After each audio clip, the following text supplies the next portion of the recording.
Hello everybody, welcome back to Language Litigation for another installment of Casual Conversations. If you're new to this section of my channel, again, all of my content is educational. My constitutional rights are violated.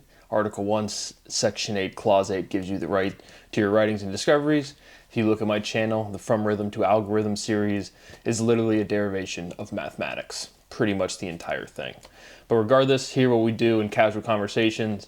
Overall, the Language Litigation Integration series is for specific legal discussions, but it really expands out into anything current events. And so you're welcome to go look at some of the older episodes if you like, but they're pretty time dependent. But regardless, I've just written down any news stories, current events that I want to talk about. So today we'll be discussing the Supreme Court not ruling on the Trump tariffs. A throwback to when Charlie Kirk was killed. A couple comments on dividend liability. Reference to Andrew Bustamante and the ongoing situation in Minneapolis, as well as Bulldozer Bonanza. We had an assault with a deadly weapon, aggravated battery with a bulldozer. So that's pretty exciting. And then we're going to ask the question, should zoos exist? And then finally, I do a little segment called What's in My Headphones, just anything that it's caught in my ear that I listen to a lot, music that I want to shout out, so on and so forth. So if any of those topics interest you, that is what we will be discussing.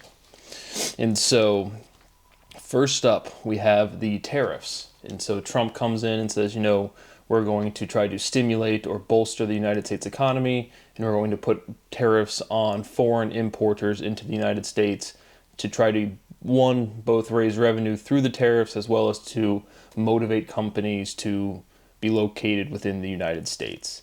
And so overall, again, like with a lot of these economic questions, I just see them as so big and people speak so confidently and nobody knows what's going on, specifically in economics. And so do I understand or do I think there's enough data present to make a definitive statement on, the economic impact of these tariffs or of tariffs in general? No. But those are kind of like the purported ideas or reasons as to why the tariffs were implemented. But the Supreme Court was supposed to rule if are they constitutional or not. And as we've demonstrated over and over again, what laws exist, when they get enforced, who really cares, is all totally dependent on who's in power, whether that's the president, whether that's your local leaders, whether that's your parents, whoever has the authority. It's whatever whim they are on that day, that's the authority they're going to assert over you. Laws that are not enforced are not laws, and laws that are not consistent, well, then it just becomes a total crapshoot. And that's the world we live in. But is anyone certain of the impact? Again, these are stories and discussions I listen to on CNBC all day. And no, this is just not a topic in the economic discourse in which anyone really knows what's going to happen. Meaning, if you put a tariff on company or country X, and then a lot of these countries are international, and then what does that have to do? How does that affect the supply chain? How does that affect supply and demand within one sovereign nation, specifically the U.S.? There's a whole slew of questions that just immediately come to mind, and none of them are answered definitively or even addressed. And so to say the tariffs are good or bad for the United States economy is indeterminate or undeterminable for me. But regardless, the Supreme Court says we're not going to rule on this. I don't know if there was a rule given. I did not see it come across. But they have a mandatory date of February 6th to determine if these tariffs are constitutional. They are labeled the International Emergency Economic Powers Act. So you might hear them referred to as EPA. But to date, $200 billion has been collected during Trump's second term. So just on the eclipse of 2 years, so it was $100 billion. Again, these numbers where it's just, right, you take your average person, again, you say $10 million. I would say really like $5 million is kind of like the level where you take any random person. I mean, that's certainly retirement. If you know how to manage money, you can certainly grow that. And so, let's say 5 million is like the upper middle class retirement range. And so once you pass like 10 million, that's when I really call it like sort of like generational wealth. But really it's kind of, those are all just terms, just, if you know how to manage money. It doesn't really matter the total dollar figure. But the point being is somebody will throw out a number, $200 billion from these tariffs. And it's just like, oh, that's a big number. And it's very common throughout all of economic discussion. Somebody, regardless of what it is, right, it's billion with a B. Hear it all of the time in business discourse, specifically mid-level managers. But they put out a number that's a lot for any one individual or even one company or a group of people. And then people say, ooh, oh, that's a lot of money. And again, some dollar figures that we've used in a variety of my discussions. Right, $4 trillion exchanges hands every single day just in the Forex market. And it's like, 300 to 500 billion in a US equity market. So the amount of money that's being changed hands every single day is decatrillions. And so it's just like, is $200 billion a lot of money? It could be, it could not be. And so all of these economic, quote unquote, indicators or data points, there's so much more consideration go into them that the discussion's not developed enough to be like, this is meaningful. But it's always, this is how it works. $200 billion, for a given individual, that'd be a profound amount of money. But in the overall economic environment, it's effectively not much at all.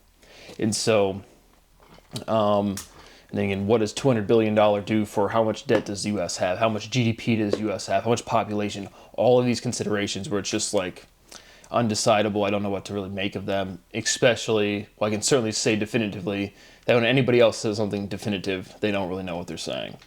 But we should hear something out by February 6th. And so, I don't know, I just was looking for things to talk about, so I was trying to think of anything that came to mind that was kind of big over the past year. September 10th was my birthday, but that's when Charlie Kirk got killed. Didn't really follow the dude, didn't really know too much about him. But just another person saying a lot of stuff confidently wrong that you see come across your YouTube, and so it's just like, I wish these people would stay alive until I gotta roast them with logic and facts. But he got shot and killed on September 10th. So there's a lot of drama with with his wife, I guess, hugging JD Vance. There was some funny drama around that. But I did not see him as an influential person. I did notice, or I looked into, or figured out that I made a video in my economics series, dividend liability. And so I wasn't sure as to why, if you sell shares short, why you would have to, be responsible for the dividend. And I just missed something obvious, right? You're creating a second buyer. Person A buys the dividend. The company has an obligation, or does not. They distribute the dividend to that person. Then if you short sell somebody, right? You have an original owner, then you borrow a share, and then you sell it to somebody else. You've created another buyer. So I was just like I said, I have no problem saying when I'm wrong on things, and I do get things wrong where I just miss something. You don't out-logic facts. It's not how it works. So I was just straight up wrong about that. That makes sense to me as to why there's additional liability for the short seller to have to cover or provide the dividend. But this was another thing. So getting back into the Minneapolis situation, another thing that popped into mind where it's just like specifically to Rubio's comments were saying, if you don't agree with or like the pardoning of the ex-Honduran president for the exact same charges that Maduro was brought up on, was that I can literally show you one of the clips I have on here on my hard drives and stuff, and they're all backed up multiple times. It doesn't matter. But I can show you a clip of Andrew Bustamante, like his first appearance on Flagrant with Andrew Schultz and Akash Singh, and he literally is joking like, haha, of course the CIA runs cocaine or runs drugs.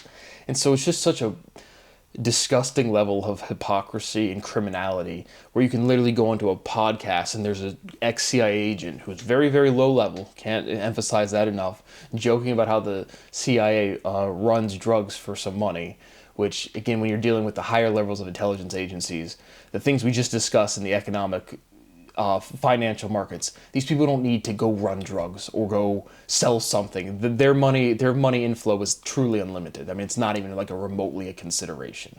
And you don't even need to be like that involved in different levels of intelligence agencies to know that. But when I hear people saying stuff like, even something for like 9/11, the $2 trillion, which again, some people might have benefited from that, but the higher echelons, the pinnacle of the intelligence agencies, finances are 0% of consideration for a variety of different avenues.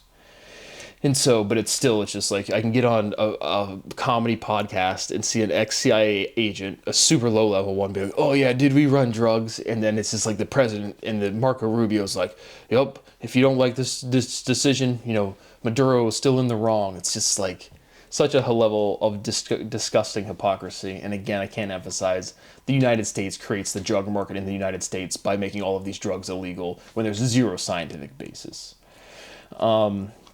So that's atrocious behavior as always. But so we get to this again, the situation out of Minneapolis, and so we see the cell phone agent or the cell phone video from Agent Ross. That was the guy who shot and killed the Nicole Good. And so again, the situation effectively is what I thought it was going to be. We're gonna protest and rally, and this super aggressive woke mentality. Still a bad shoot, would still pursue a second-degree murder. He is not in harm's way. He kind of like puts himself in harm's way. Anytime you put yourself in harm's way, you can't say, I'm not safe anymore. This does not pose an immediate threat. And that's another reason, right? If somebody's saying, I'm gonna go randomly, I don't know, run people over, we'll get to the bulldozer. Like, for like that guy just doing random stuff, it's like that person poses a threat to public safety. A girl definitely being like a woke kind of something another. Again, being edgy and weird is not illegal, and it's not threatening either. And so the guy was not in imminent danger. And the point being is, if you can take out your cell phone, if you can draw your weapon, right, the minute you can step away to the side and have time to shoot, you've already neutralized the threat to yourself, and without ongoing public safety concern, that's absolutely not a situation to discharge your weapon. It just isn't. And so, but then you get our wonderful vice president, again, the hillbilly elegy, J.D. Vance's memoir or whatever. Yeah, brother, let's go in the hollers and hills in Ohio, and we'll see who's more hillbilly, brother. But our J.D. Vance is such a dude that just got swept up. Again, just like we covered Andrew Johnson for Lincoln, or no, I think it was Andrew Jackson. Whatever one was the Southern guy. I think it was Andrew Johnson. But regardless, point being is it's just J.D. Vance is in the political limelight because it made political sense for Trump. You can go back and look at all of his original political messaging, and it's just like, anti-Trump, and then it's just the dude's a waffle. Just whatever, which way the Republican wind blows, that dude's gonna spew out all of that stuff, and it's a problem. Like it's just not how leaders should behave. But he literally says, maybe this ICE agent, in reference to Ross, that maybe he's a little sensitive because he got dragged. As if that's, again, the vice president. I don't know exactly like the military rank of the vice president, but second to the commander-in-chief. And you're like, oh my gosh, he was so sensitive. Give him a break. I'm just over here. Like I said, I don't care about the situation. Just commenting as it strikes me. And so that was that, again, like ghoulishly funny. It's like, oh, he's a little sensitive. Just let him shoot somebody. Let him commit murder. It's like, oh, wow. Probably shouldn't do that, but whatever. And so you see the video, this chick, Nicole Good's wife, her partner is like, drive, baby, drive. And some people are like, that's incitation of violence. Absolutely not. You can see both sides, the tensions are all high as expected. But he was clearly able to get out of the way, should not have discharged the weapon, did not pose an ongoing threat, so on and so forth. Anything else that popped out there? Again, nothing really. But yeah, so then we get to the lovely Bulldozer Bonanza. So we are in Henderson, Nevada on January 4th of this year, 2026. Our suspect, Juan Carreño. I'm not sure where he's from. I'm assuming he's an American citizen. Don't know for sure. But he jumps a fence. He says, you know what? GTA 6 it's lagging. The drop hasn't come out yet. So why not we just go live it? So what do? We go to a construction site. There was a security guard on the site, female. It doesn't really matter that she's female, but just we have to refer to her. And she's like, I tried to get him off the property. He was waving a screwdriver or a knife or a blade at me or both. So he's like, and threatening to kill her. So she's like, I should probably step off. So then the kind of quote-unquote coverage you see is an employee of the site calling in to 911. I always find it funny when you can tell the 911 operator's kind of taken aback about what they're hearing. He's like, "Yep, we got some guy just jumped a fence, and I'm pretty sure he's hot wiring a bulldozer." And she's like, he's what? Yep, he's I'm watching it live now. He's hot wiring a bulldozer." And so that happens, and then police show up on scene. I think it's a female officer. I didn't write and a male officer. Again, doesn't matter. I'm just trying to be the script. But and so this is a situation. This was an interesting one because I think I don't say obviously, but this is a fine discharge of the weapon engaging with lethal force. Because the reason I still say it's interesting is because he's like kind of in this, like, it looks like a construction area where there's like no cars really in the area, but he's definitely trying to run over police officers with a bulldozer. And so again, this is a scenario where, again, you hold cops to a higher standard, but we should start blasting in this scenario. But it was a consideration where it's like what is the direct imminent public threat? Well, so the dude's in a bulldozer, so that's pretty novel, I guess.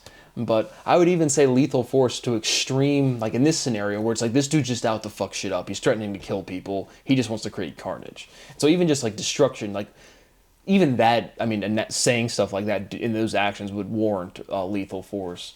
But even like extreme destruction of property to me, again, specifically from a private citizen to another citizen, having, again, at their home. Again, we covered all of the, if you're new to this series, I did a whole book series. I mean, there's a ton of legal stuff, content that I've done.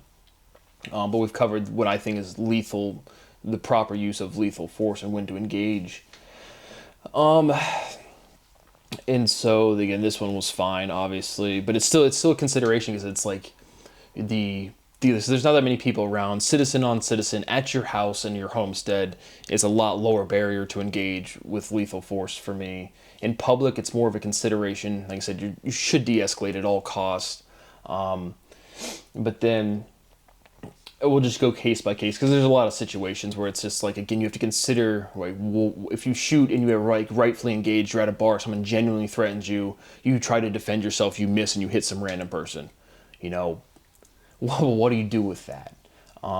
Additionally, for police officers, right, if you're a citizen and you destroy government property, you get additional charges. But how about the destruction of government property by police officers to catch low-level thieves? Like, so I watched a video of someone stealing, it was on Donut Operator's channel, but someone stealing like, $500 worth of candles out of Target. I have a low level I have no tolerance for stealing whatsoever. But again, the practicality, okay, should we go trash a $40,000 SUV Chevy Tahoe or something, trying to recuperate $500 from Target?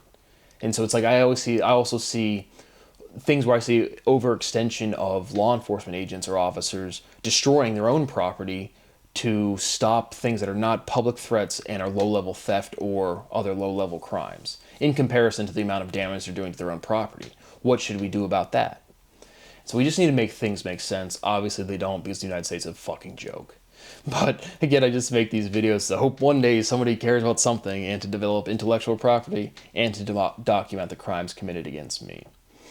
And so a struggle ensues. The police officers show up. They start popping. They hit him twice.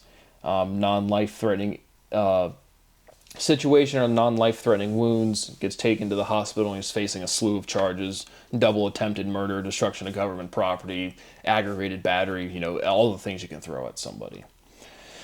And so clear and fine engagement there, but it does make me think again, like what really poses a public threat? Somebody running around Grand Theft Auto style with a bulldozer, like what's those bad boys' top speed? Right? And so it's just an interesting situation. And so in conclusion today, our 2 points: should zoos exist? And so this was something you can see I made a little, because I do a lot of walking, and I figured why not buy a GoPro and just throw it on there and videotape my hikes, just do a little nature ASMR or whatever. But so I've been thoroughly enjoying that. But so I got one comment on there, and again, I said my Spanish is pretty good, but I know what Oscar was, but someone said, "You're disgusting to me," and he used like some form of a word I hadn't seen or really used. And so somebody's calling me disgusting, which I do think there's a valid point to ask, should zoos exist at all? Because you can see on my channel, I go to the zoo. I'm a member at the zoo. I like going to the zoo. I like animals. Would I like to see animals in their private or in their natural habitat? Absolutely. Like, what is this? Like, what does one person want me to do? Go into the zoo and break out an animal and get arrested and like free an animal or something? But point being is, it was just a funny comment to then realize, because I did think about that. It's like, should zoos exist like at all? Practically, clearly they do. Again, I always live in the real world. I was born into a world. Zoos exist. It's not like I'm gonna go break into a zoo and free all the animals. But then, the two obvious major comments, one from each side. You're keeping animals in cages and they're not in their natural habitat. And then the other side, right? Zoos do tremendous amount of things for conservation as well as in the wild. Most animals get ripped to death, like brutally shredded. So it's just like there's valid arguments on both sides. I would personally like to see animals in the wild. Do I think that's realistic? No. Do I think conservation efforts are even like good, right? Like 99% of all species that have ever lived on Earth have gone extinct.